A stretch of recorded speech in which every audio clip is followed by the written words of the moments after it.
Ian Garry believes he's going to beat Islam Makhachev. Now, I have a feeling right off the bat, well, of course he does. Every fighter believes they're going to win. No, they don't. That is a myth. There are many myths in sport. There's many myths within our sport. That's a huge one. That whole these athletes are confident and they believe in themselves. They have complete belief in their training. No. One of the reasons the octagon, I think John McCarthy might have called it this all the way back in 1993, but it's the ultimate proving ground. And it is the ultimate proving ground for a number of things, but that's not an exception. Like self-belief or self-doubt. You're doing the hardest thing you could imagine doing, because it's the only sport where the other person isn't trying to score points on you, they're trying to hurt you. They are trying and encouraged. Damage. Very powerful word, my goodness, a sport where you're trying to damage. You tried to damage somebody, you tried intentionally to damage somebody in any other sport, you're done.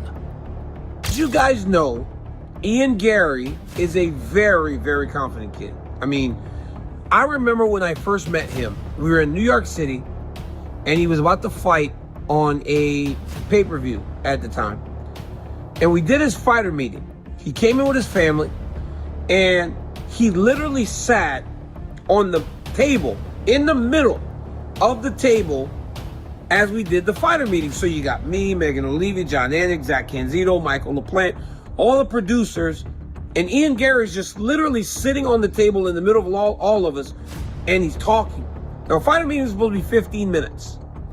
Ian Garry was probably in there for about 35 minutes telling us all the things that he was going to do in his fight when he got to the octagon in Madison Square Garden.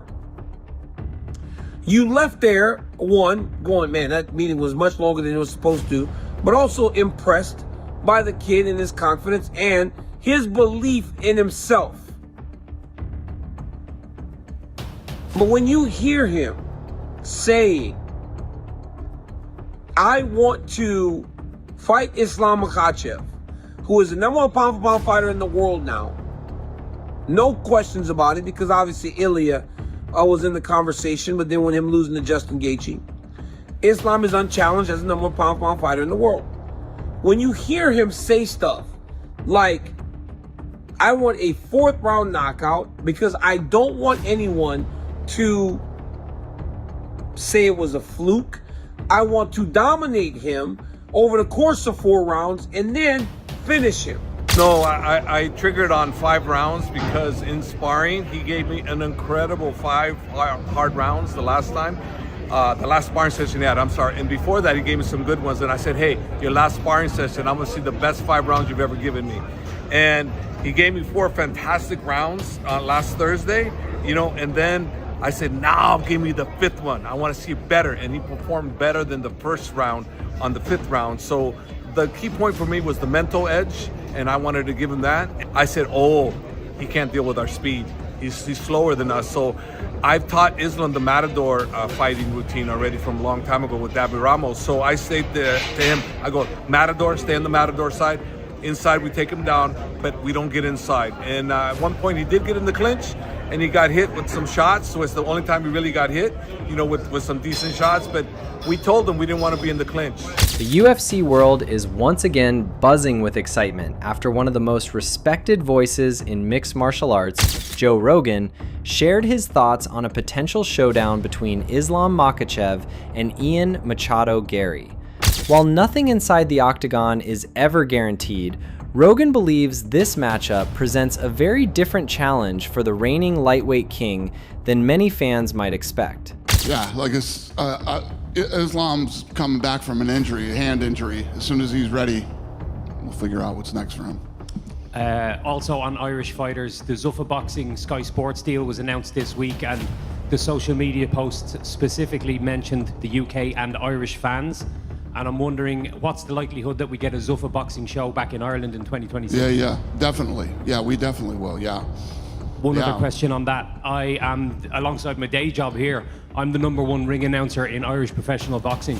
What's the chances that I could maybe convince you to allow me to announce King Callum Walsh in the 3 Arena in Dublin this year? Yeah, it's definitely possible, yeah.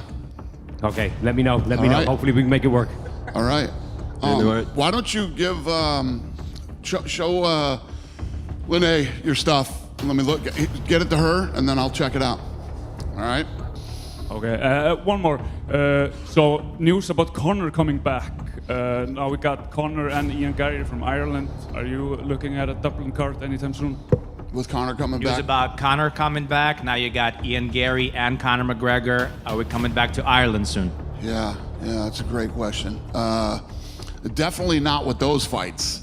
Known for breaking down fights with technical precision and decades of experience calling UFC events, Rogan explained that Ian Garry possesses a unique combination of movement, confidence, precision striking, and elite fight IQ that could force Islam into uncomfortable situations. Throughout his career, Islam Makhachev has dominated opponents with relentless pressure, suffocating wrestling, elite sambo skills, and improved striking under the guidance of legendary coach Javier Mendez and longtime mentor Khabib Nurmagomedov.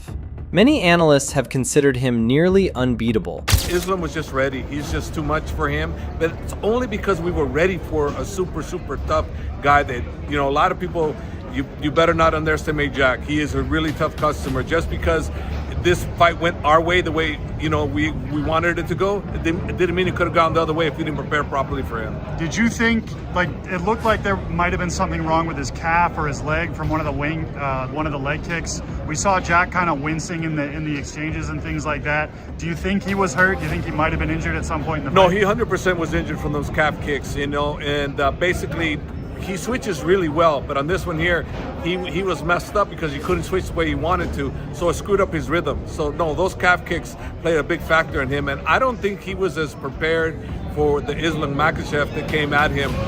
I don't think they didn't respect his striking. At least that's what they said, and I don't know if that was the game plan for them for us to want to stand with him. But Usman, Islam is a great. I said Usman. Islam is a great striker, and now he proved it.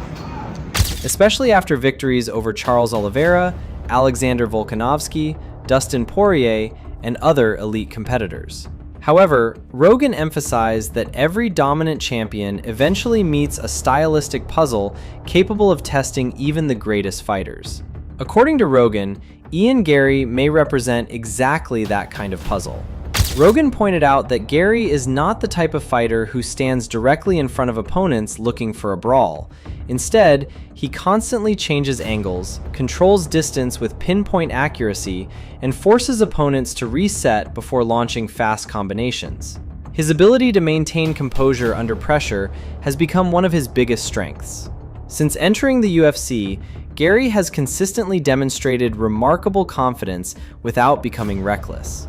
Every fight has showcased improvements in his striking defense, cage awareness, footwork, and tactical discipline. Rogan explained that fighters who rely heavily on pressure often become frustrated when their opponents refuse to engage on predictable terms, and Garry has mastered the art of making opponents chase him while still landing meaningful offense. That, Rogan believes, is one of the reasons Islam cannot underestimate him. One of the biggest talking points surrounding the matchup is the size difference. Ian Garry naturally competes at welterweight, making him significantly larger than most of Islam's previous opponents. Rogan noted that wrestling becomes much more difficult when facing someone with superior height, reach, leverage, and physical strength. While Islam's grappling remains among the very best in the sport, successfully controlling a larger, athletic welterweight over 5 championship rounds presents entirely different challenges than dominating fellow lightweights.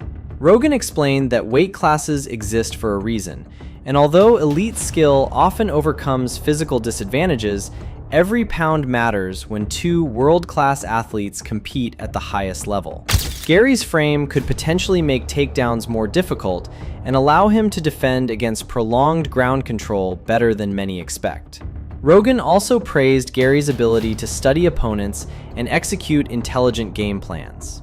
Rather than relying solely on natural talent, Garry spends countless hours analyzing tendencies, identifying weaknesses, and preparing strategies tailored for specific opponents. Rogan believes that level of preparation could become critical against someone as technically complete as Islam Makhachev. Instead of trying to out-wrestle one of the greatest grapplers in MMA history, Garry would likely focus on maintaining distance, attacking the legs and body, forcing Islam to strike at range, and making him work for every takedown attempt. Every failed shot would require Islam to burn energy, potentially creating opportunities during the championship rounds if the fight extends deep into the contest. Despite highlighting Garry's strengths, Rogan made it clear that Islam remains one of the most dangerous fighters on the planet. Few athletes possess his ability to seamlessly transition between striking and grappling. His pressure constantly forces opponents toward the fence, where his chain wrestling becomes nearly impossible to stop. Once Islam secures dominant positions, escaping his control is one of the toughest tasks in modern mixed martial arts. Rogan reminded fans that many elite fighters entered bouts believing they had answers for Islam's wrestling, only to discover that experiencing it firsthand is completely different from watching it on film. The relentless pace, crushing top pressure, wrist control, and submission threats gradually drain both the body and the mind.